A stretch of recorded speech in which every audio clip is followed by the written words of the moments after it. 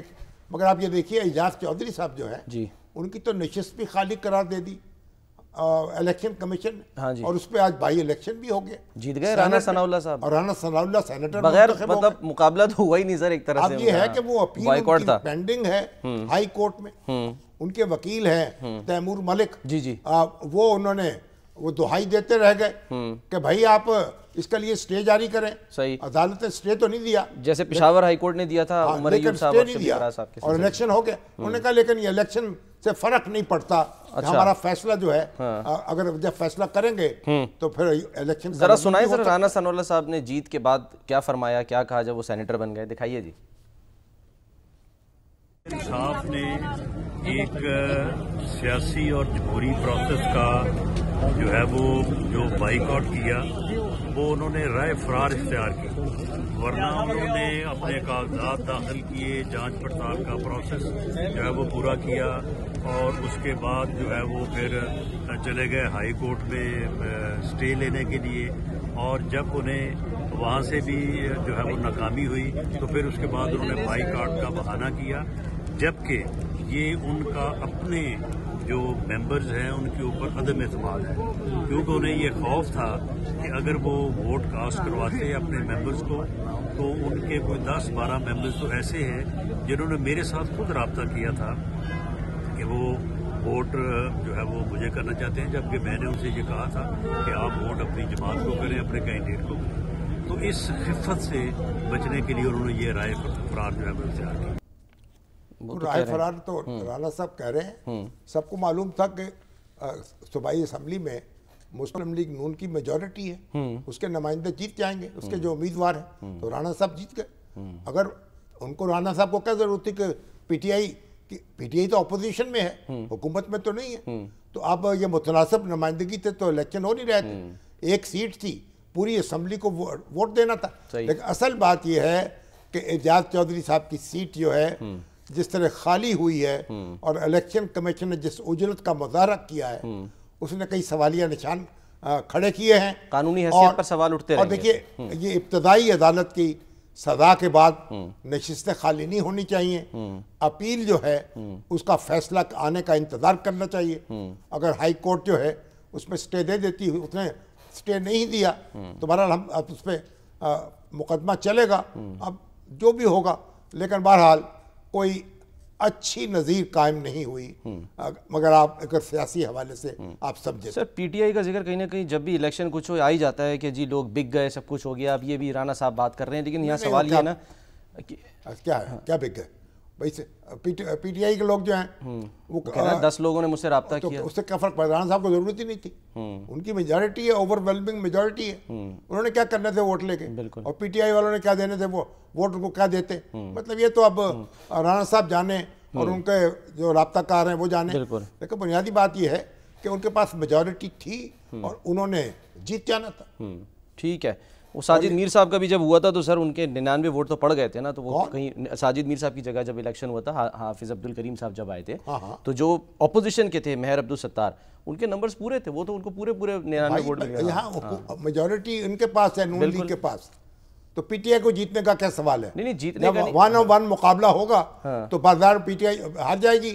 اگر متناسب نمائندگی ہوتی 3-4 نشستیں تو پھر اس میں 1-2 نشستیں وہ بھی لے جاتے. صحیح ہے. ٹھیک ہے. اچھا اب تو وہ دیکھیں ہمارے جو بھائی صاحب ہیں، کیا وہ ہمارے سپریم کورٹ جرنلسٹ ایسوسی ایشن کے بلوچ صاحب، طیب بلوچ، جی طیب بلوچ، جن کے تشدد کا نشانہ بنایا، انہوں نے پرچہ کٹوا دیا. ہم نے تو کل سمجھا تھا کہ چلو